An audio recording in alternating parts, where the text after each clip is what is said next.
Welcome to my YouTube channel SAS exam target. आज हम अपनी वीडियो स्टार्ट करने जा रहे हैं जॉइनिंग टाइम।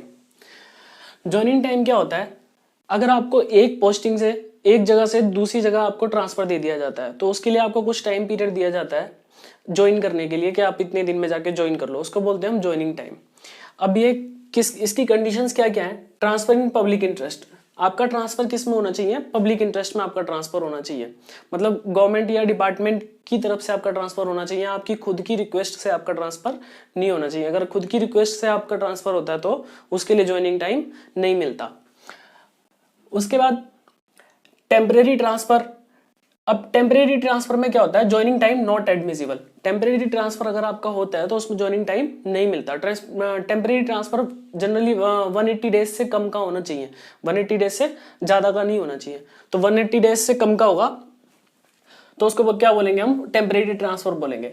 अब only actual time of transit, केवल ट्रांजिट का जो एक्चुअल टाइम है, मतलब आपका एक जगह से दूसरी जगह जहां आपकी पोस्टिंग हुई है वहां जाने के लिए जो भी आपका टाइम है वो टाइम केवल इलिजिबल, उस टाइम के लिए आप इलिजिबल हो गए। Only actual time of transit के लिए ज्वाइनिंग टाइम आपको नहीं मिलेगा। अब टेम्परेरी ट्रांसफर में क्या होता है? HRA applicable to old headquarters. अगर आपका टेम्परेरी ट्रांसफर होता है तो HRA आप ओल्ड हेडक्वार्टर्स, क्या होता है? ओल्ड हेडक्वार्टर्स पे होता है कि HRA आपका कौन देगा? ओल्ड हेडक्वार्टर्स देगा। कितने दिन के लिए? 90 डेज के लिए देता है। 90 डेज के बाद जहां पे आपका टेम्परेरी ट्रांसफर हुआ है वो लोग आपका HRA देंगे। Next, joining time starts if relieved. अब ज्वाइनिंग टाइम कब स्टार्ट होता है? अगर आपने रिलीव किया फोरनून को रिलीव किया तो सेम डे स्टार्ट होगा।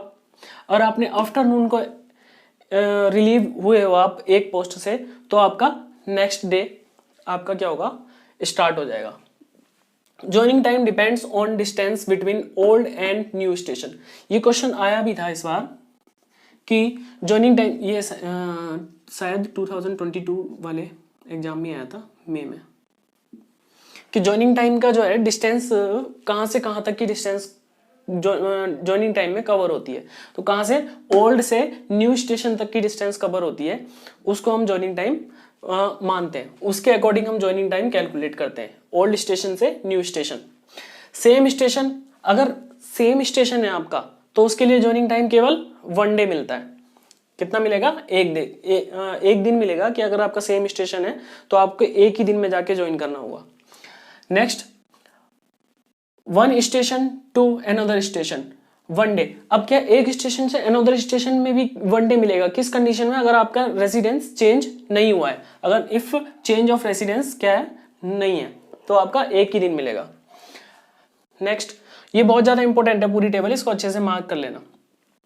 अब डिस्टेंस अगर आपकी आप ज्वाइन कर रहे हो तो डिस्टेंस अगर आपकी कितनी है? 1000 किलोमीटर है। कितनी डिस्टेंस है?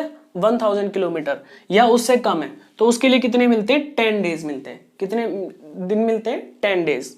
और अगर इसी में क्या है, आपकी डिस्टेंस 1000 किलोमीटर है, इसी डिस्टेंस में आपका 200 किलोमीटर कितना है अगर बाई रोड है, मतलब आपका 800 तो क्या है, मान लो आपका ट्रेन से या एयर से, बाई एयर है ना, तो और उसमें 200 आपका क्या है? बाई रोड है। 200 क्या है? बाई रोड है। तो आपको कितना मिलेगा? 12 डेज मिलेगा, मतलब 2 डेज यहां से एक्स्ट्रा मिल जाते हैं। नेक्स्ट, अगर डिस्टेंस आपकी 1000 से 2000 किलोमीटर के बीच में है तो आपको कितना दिन मिलता है? 12 डेज मिलता है। और इसी में अगर 200 किलोमीटर आपकी क्या है? डिस्टेंस बाई रोड है तो कितना मिलेगा? 15 डेज मिलेगा। नेक्स्ट, मोर देन 2000, अगर 2000 से क्या है? ज्यादा है तो 15 डेज मिलता है। और बाई रोड भी कितना मिलता है? 15 डेज मिलता है। इससे हमारा एक क्वेश्चन ये बनता है कि अगर मैक्सिमम ज्वाइनिंग टाइम कितने दिन का होता है? मैक्सिमम ज्वाइनिंग टाइम अगर क्वेश्चन आएगा तो कितना होगा? 15 डेज होता है। मैक्सिमम ज्वाइनिंग टाइम कितना होता है? 15 डेज होता है। और मिनिमम ज्वाइनिंग टाइम अगर पूछते हैं तो मिनिमम ज्वाइनिंग टाइम कितना होता है? 1 डे होता है। जैसा कि हमने अभी यहाँ पे देखा था कि सेम स्टेशन के लिए 1 डे होता है तो मिनिमम 1 डे हो गया और मैक्सिमम कितना हो गया? 15 डेज हो गया। अब यहाँ पे ये कंडीशन क्या है? ये 15 डेज तो है, लेकिन अगर इन case of travel by air, अगर आप केवल एयर के मीडियम से ट्रेवल कर रहे हो, अगर आप केवल एयर के मीडियम से ट्रेवल कर रहे हो तो कितना दिन, मैक्सिमम कितना डेज होता है? 12 डेज होता है।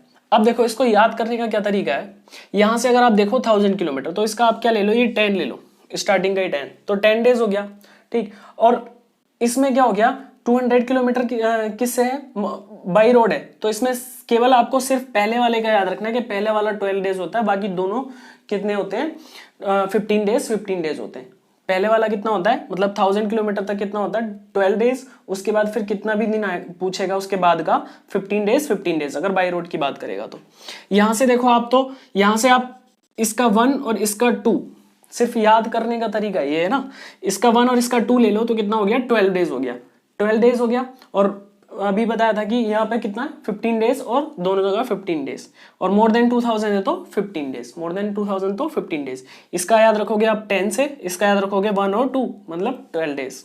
Next, in case of transfer to और from North East region including Sikkim, Andaman Nicobar island, Lakshadweep and Ladakh, अगर इनके केस में अगर आपका ट्रांसफर यहां से हो या फिर यहां पे हो, अगर नॉर्थ ईस्ट से हो रहा है या फिर नॉर्थ ईस्ट में हो रहा है, तो आपको 2 डेज एडिशनल ज्वाइनिंग टाइम मिलता है। ये क्वेश्चन भी बहुत बार पूछा जाता है कि अगर आपका ट्रांसफर नॉर्थ ईस्ट में हो रहा है तो कितना एडिशनल डेज मिलता है, कितना एडिशनल डेज मिलता है, 2 डेज मिलता है। Next, holiday can't be prefixed to joining time. Holidays, जो भी हॉलीडेज होते हैं वो आप प्रीफिक्स्ड में नहीं लगा सकते ज्वाइनिंग टाइम के। जैसे कि मान लो कि आपका फ्राइडे को आपको रिलीव कर दिया, फ्राइडे को आपको रिलीव कर दिया, इसके बाद आपका सैटरडे आ रहा है और संडे आ रहा है, और मान लो मंडे की भी क्या है, छुट्टी है, मंडे की भी क्या है, छुट्टी है, तो ये सैटरडे, संडे और मंडे तीनों ही ज्वाइनिंग टाइम में माने जाएंगे, मतलब आपका ज्वाइनिंग टाइम सैटरडे से स्टार्ट हो जाएगा। सफिक्स्ड में आता है, सफिक्स्ड में आता है, जैसे कि मान लो कि आपका ज्वाइनिंग टाइम है 12 डेज और आपका 12 डेज कंप्लीट हो रहा है सैटरडे को। कब कंप्लीट हो रहा है, सैटरडे को। सैटरडे को ऑफिस बंद है, संडे को भी क्या है, ऑफिस बंद है, और मंडे की भी मान लो कि छुट्टी है, मंडे की भी क्या है, मान लो छुट्टी है, तो आप ट्यूसडे जाके ज्वाइन करोगे। तो आप कब ज्वाइन करोगे, ट्यूसडे करोगे, मतलब सफिक्स में अलाउ है लेकिन प्रीफिक्स्ड में अलाउ नहीं है। Next, unavailed joining time to be credit to EL. अब अनअवेल्ड ज्वाइनिंग टाइम जो होता है वो आपका किस में क्रेडिट हो जाता है, ईएल में हो जाता है। जैसे मान लो कि आपको यहाँ पे 12 डेज मिले या यहाँ पे 10 डेज मिले, और आपने ज्वाइन जाके कर लिया कितने, 5 डेज में ज्वाइन कर लिया या 6 डेज में ज्वाइन कर लिया, या फिर 2 डेज में ही जाके ज्वाइन कर लिया, तो जो बचे हुए डेज हैं 8 डेज हो या फिर 10 डेज हो, वो आपके किस में कन्वर्ट हो जाते हैं, ईएल में कन्वर्ट हो जाते हैं, आपकी ईएल में आ जाते हैं। Next, joining time may be combined with any leave except CL. Joining time किसी भी लीव के साथ आपकी कंबाइंड हो सकती है, लेकिन किसके साथ कंबाइंड नहीं हो सकती, सीएल के, है ना। सीएल का हमेशा एक्सेप्शन केस रहता है, मैंने पहले भी बताया कि सीएल को हम एज ए लीव नहीं मानते। Next, joining time will count for increment. Joining time क्या है आपका, इंक्रीमेंट के लिए भी काउंट होता है, लेकिन आपका इंक्रीमेंट लगेगा उसी दिन से। जैसे ज्वाइनिंग टाइम, मान लो कि आपका ज्वाइनिंग टाइम था, इंक्रीमेंट लगना था आपको आपका फ्राइडे को, और आप क्या है उस दिन में क्या थे, ज्वाइनिंग टाइम में थे, लेकिन आप जाके रिपोर्ट कब कर रहे हो, रिपोर्ट आप कर रहे हो ट्यूसडे की, आपने एक छुट्टी और ले ली, और आप मंडे की आपने एक छुट्टी और ले ली, और उसके बाद आप ट्यूसडे को जाके ज्वाइन कर रहे हो, तो इंक्रीमेंट डे जो मतलब इंक्रीमेंट जो लगेगा वो ट्यूसडे से लगेगा, है ना। इंक्रीमेंट में तो काउंट होता है, मतलब ये डेज तो काउंट होंगे नेक्स्ट इंक्रीमेंट के लिए, लेकिन इंक्रीमेंट कब लगेगा, जब आप आके ज्वाइन कर लोगे। Next, extension of joining time can be granted up to a maximum 30 days by HOD. अब क्या है, ये क्वेश्चन इसी बार पूछा गया था मई वाले एग्जाम में कि 30 डेज तक का ज्वाइनिंग टाइम जो है कौन एक्सटेंशन दे सकता है उसकी, तो कौन देगा 30 डेज तक की, एचओडी देगा, हेड ऑफ द डिपार्टमेंट देगा। लेकिन अगर 30 डेज के बियॉन्ड जाता है तो कौन देता है, department of government of India. ये दोनों क्वेश्चन ही इंपॉर्टेंट है कि 30 डेज से कम पे कौन ग्रांट करता है और 30 डेज से ज्यादा पे कौन ग्रांट करता है, तो इसको अच्छे से देख लेना। नेक्स्ट है, journey period availed on transfer at one's own request not regularized as leave, it is treated as dies known।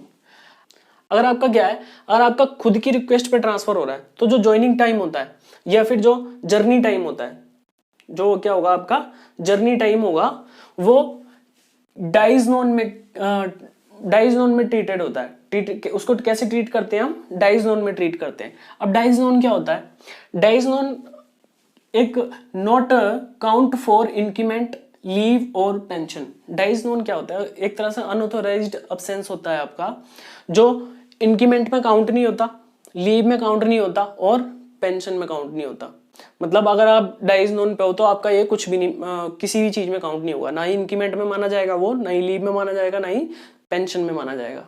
अब क्या है, not constitute break in service. अब डाइज नोन ऐसा नहीं है कि ब्रेक इन सर्विस लगता हो, break in service dies non में नहीं लगता। ये इंपॉर्टेंट क्वेश्चन है कि इसमें ब्रेक इन सर्विस लगता है कि नहीं लगता। ब्रेक इन सर्विस नहीं लगता, ये सिर्फ एक तरह से क्या है, इंक्रीमेंट में काउंट नहीं होता, लीव में काउंट नहीं होता और पेंशन में काउंट नहीं होता। Next, transfer at own request. अभी बताया मैंने, अगर खुद की रिक्वेस्ट पे ट्रांसफर है तो ज्वाइनिंग टाइम नहीं मिलेगा। When transfer is cancelled handed over charges of the old post but before taking over charges of new post. अगर आपका क्या है, ट्रांसफर क्या हुआ, आपका कैंसिल हो गया, आपने क्या किया, एक जगह से आपने हैंडेड ओवर कर दिया, मतलब जहां से आपका ट्रांसफर हुआ आपने वहां पे क्या कर दिया, हैंडेड ओवर कर दिया और दूसरी जगह ज्वाइन करने के लिए आप चले गए, लेकिन वहां पे आपने ज्वाइन अभी नहीं किया और इसी बीच में आपका क्या हुआ, ट्रांसफर क्या हो गया, कैंसिल हो गया। तो उस पीरियड को भी हम क्या मानते हैं, ज्वाइनिंग टाइम मानते हैं। उस पीरियड को भी हम क्या मानेंगे, ज्वाइनिंग टाइम मानेंगे। ऐसा नहीं है कि आपका ट्रांसफर कैंसिल हो गया तो ये ज्वाइनिंग टाइम नहीं माना जाएगा, इसकी छुट्टी दो, ऐसा कुछ नहीं है ना, उसको भी क्या है, ज्वाइनिंग टाइम मानेंगे।